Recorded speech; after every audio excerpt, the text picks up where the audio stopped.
Hello friends, welcome to my channel fertile planet. कैसे हैं आप सब लोग। ठंड का मौसम धीरे धीरे दस्तक देने लगा है और इसी के साथ वक्त आ गया है कि हम विंटर फ्लावरिंग के सीड्स को जो है अपने घर में ग्रो करना शुरू कर दें। बहुत सारी वैरायटीज़ होती हैं जिन्हें हम सीड से ग्रो कर सकते हैं। विंटर फ्लावरिंग के लिए अपने गार्डन को रंग बिरंगे फूलों से भरना बिल्कुल भी मुश्किल नहीं होगा आपके लिए। आज का मेरा वीडियो इसी के ऊपर है। मैं उन फूलों के नाम भी बताऊंगी जिन्हें आप सीड से ग्रो कर सकते हैं इजीली अपने घर में। तो चलिए शुरू करते हैं आज का वीडियो। पहले मैं आपको उन फूलों के नाम बता दूं जिन्हें आप सीड से ग्रो कर सकते हैं।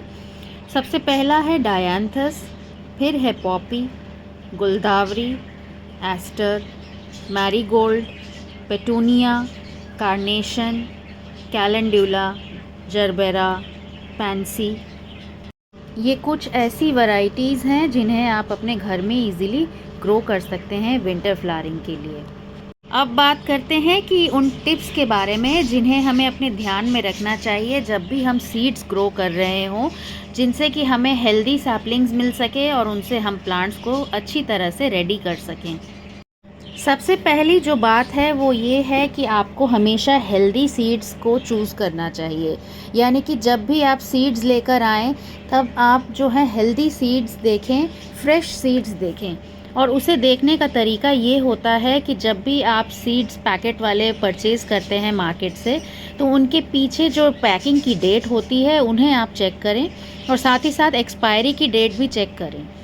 सीड्स की पैकिंग की डेट से आपको ये पता लगेगा कि वो सीड्स हेल्दी हैं या नहीं, फ्रेश स्टॉक के हैं या नहीं। और उनकी एक्सपायरी की जो डेट होती है उससे आपको ये पता लगेगा कि इन सीड्स को आप कितने ड्यूरेशन तक यूज़ कर सकते हैं ताकि आपको उसमें से प्लांट मिल सके। इसीलिए सीड्स को जब भी खरीदते हैं तब उसकी पैकिंग की डेट और एक्सपायरी डेट को ज़रूर चेक करें। दूसरी ये बात आपको ध्यान रखनी चाहिए कि जब भी आप सीड्स को ग्रो कर रहे हैं तो उन्हें बहुत छोटे छोटे कंटेनर्स में ग्रो ना करें। यानी कि अगर आप बहुत सारे सीड्स लगा रहे हैं तो बहुत छोटी सी जगह पर अगर बहुत सारे सीड्स आप लगा देंगे तो उसमें होगा ये कि आपको, अगर आपने 10 सीड लगाए हैं तो उसमें 2 या 3 ही सैपलिंग्स आपको मिल पाएंगी, क्योंकि सीड्स को ग्रो करने के लिए भी थोड़ी सी जगह चाहिए और फिर जब वो सैपलिंग बनते हैं तो उनकी रूट्स को, उनको ग्रो करने के लिए जगह चाहिए होती है। इसलिए बहुत ज़्यादा सीड्स को एक ही जगह पर इकट्ठे आप ग्रो ना करें। उन्हें जो है इतनी जगह मिले कि वो जब सीड से सैपलिंग बनेंगे तो उनको वो स्पेस मिले जहाँ पर वो ग्रो कर सकते हैं। इसीलिए अगर आप बहुत सारे सीड्स एक साथ लगा रहे हैं तो कंटेनर का ये ध्यान रखें कि उन्हें बढ़ने के लिए जो है थोड़ी सी जगह ज़रूर मिले। अब सबसे इम्पॉर्टेंट बात कि हम सीड्स को किस मीडियम में ग्रो करें। यानी कि लोग हमेशा इस बात से कंफ्यूज हो जाते हैं कि सीड्स को हमने मिट्टी में लगा तो दिया है लेकिन वो ग्रो नहीं हुआ, वो जैसे का तैसे सीड में यूं ही पड़ा रह गया। तो इसका रीज़न ये भी है कि हम लोग मीडियम जो है सीड्स को ग्रो करने के लिए वो गलत चुनते हैं। जब भी हम सीड्स को ग्रो करें तो उसे हमें कोकोपीट और थोड़ा सा सैंड उसमें हम मिला लें और उसमें अगर आप चाहें तो थोड़ी सी अमाउंट में वर्मी कंपोस्ट मिक्स कर सकते हैं। इस तरीके का हल्का और जो रूट्स को डेवलप होने देने वाला अगर आप सॉइल मिक्स तैयार करेंगे तो इसमें आपकी जो सीड्स हैं वो अच्छी तरह से ग्रो कर पाएंगे। कई बार लोग बहुत सारे सीड्स लेते हैं और उन्हें बहुत ही टाइट सी सॉइल में, जहाँ पर कि इतनी ज़्यादा अच्छी ग्रोथ होने की पॉसिबिलिटी नहीं होती है, उसमें लगा देते हैं। तो इसीलिए जब भी आप सीड्स को ग्रो करना चाहते हैं उसमें आप जो है जो सॉइल का मिक्स है उसे हल्का रखें, उसे ऐसा रखें जिसमें कि मॉइस्चर बना रहे थोड़ा थोड़ा, जिससे कि सीड्स को जो है एकदम ड्राई वो ना हो जाएं। इस तरीके का कोकोपीट, सैंड, थोड़ा सा वर्मी कंपोस्ट और अगर आप चाहें तो थोड़ा सा फंगीसाइड ऐड कर सकते हैं। फंगीसाइड के लिए मैं इसलिए कह रही हूँ क्योंकि अगर लोकली आप लोग जैसे घर से सीड्स लेते हैं और उन्हें ग्रो करते हैं जो पैकेट के परचेज़ नहीं हैं, तो उन्हें आप फंगीसाइड से थोड़ा ट्रीट कर लें, क्योंकि कभी कभी मॉइस्चर उनमें रह जाता है। जनरली जो सीड पैकेट्स हम लोग ख़रीदते हैं आप उनके पीछे देखेंगे कि उन्हें ट्रीटेड लिखा होता है उसमें, लेकिन जो हम लोग लोकली परचेज़ करते हैं उसके लिए अगर आप चाहें तो थोड़ा सा फंगीसाइड यूज़ कर सकते हैं। अगर आप केमिकल फंगीसाइड नहीं यूज़ करना चाहते तो आप थोड़ा सा हल्दी या फिर सिनेमन पाउडर का भी यूज़ कर सकते हैं, ताकि जो सीड्स हैं उनमें जो है फंगस ना लगे।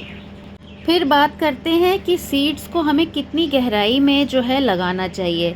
कई बार हम लोग एक गलती ये भी करते हैं कि हम सीड्स को बहुत नीचे नीचे जो है उन्हें दबा दबा के उन्हें लगा देते हैं सॉइल में।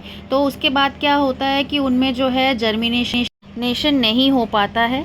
और दूसरी जो गलती हम ये करते हैं कि सीड्स को हम बिल्कुल ऊपर ऊपर रख देते हैं, जिससे कि कई बार स्क्विरल्स हैं, गिलहरियाँ या फिर पंछी जो हैं उन सीड्स को खा लेते हैं या फिर उन्हें बिखेर देते हैं। तो इसीलिए एक ऑप्टिमम लेवल का जो डेप्थ है यानी कि गहराई, उसे मेंटेन करना ज़रूरी है।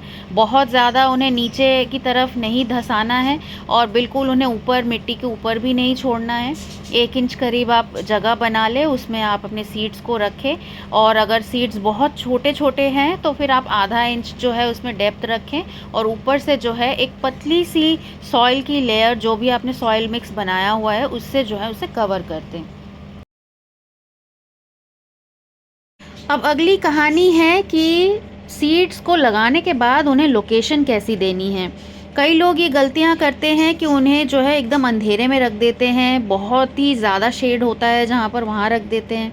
तो ऐसा नहीं करना है। सीड्स को लगाने के बाद आप उन्हें एक ब्राइट लाइट वाले एरिया में रखें जहाँ पर शेड तो हो, यानी कि डायरेक्ट सनलाइट उन पे ना पड़ती हो, लेकिन उन्हें ब्राइट लाइट ज़रूर मिले।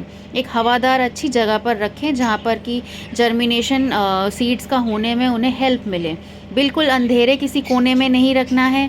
बहुत ज़्यादा शेड है जहाँ पर बिल्कुल ब्राइट लाइट नहीं आ रही है, बहुत कम कम लाइट आ रही है, ऐसी जगह पर नहीं रखना है बिल्कुल भी।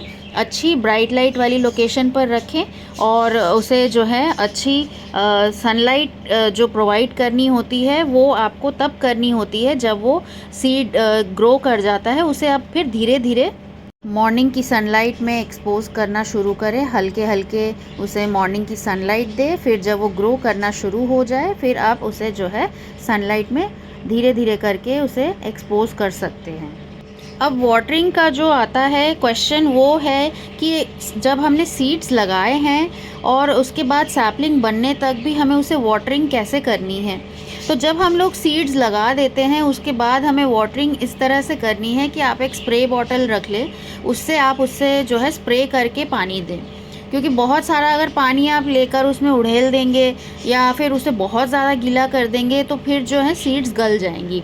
तो इसीलिए जब वाटरिंग करना हो तो आप एक स्प्रे बॉटल की मदद से जो है उसे सिर्फ मॉइस्ट रखें, उन्हें बहुत ज़्यादा एकदम डुबोना नहीं है सीड्स को, और जो सॉइल है वो बस मॉइस्ट रहे, इस बात का आपको ध्यान रखना है।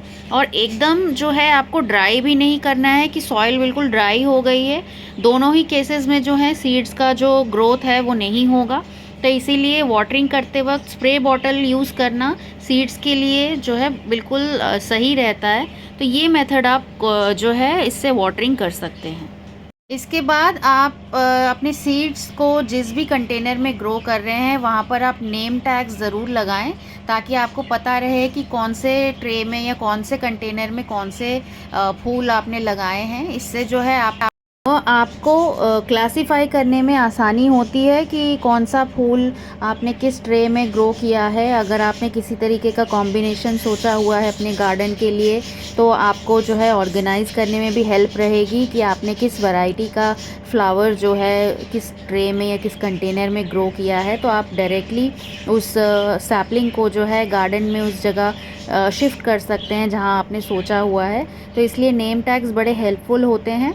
अगर आप नहीं ख़रीद रहे हैं तो आप घर पे भी जो है आइसक्रीम स्टिक्स होते हैं उन पे मार्कर से लिख के मिट्टी में आप उन्हें थोड़ा सा गाड़ दीजिए कंटेनर्स के पास, या फिर आप उन्हें रख सकते हैं ताकि आपको पता लग सके। इस तरह से आप घर पे भी जो है नेम टैग्स बना सकते हैं बड़ी आसानी से। तो देर किस बात की है, जल्दी ले आइए अपने विंटर के फ्लावर सीड्स और उन्हें अभी ग्रो करना शुरू कर दीजिए, ताकि विंटर्स में आपका गार्डन जो है वो रंग बिरंगे फूलों से भरा रहे और बहुत ही ज़्यादा खूबसूरत लगे। अगर मेरा वीडियो पसंद आया हो तो उसे एक लाइक करिएगा, मेरे चैनल को सब्सक्राइब करना ना भूलें।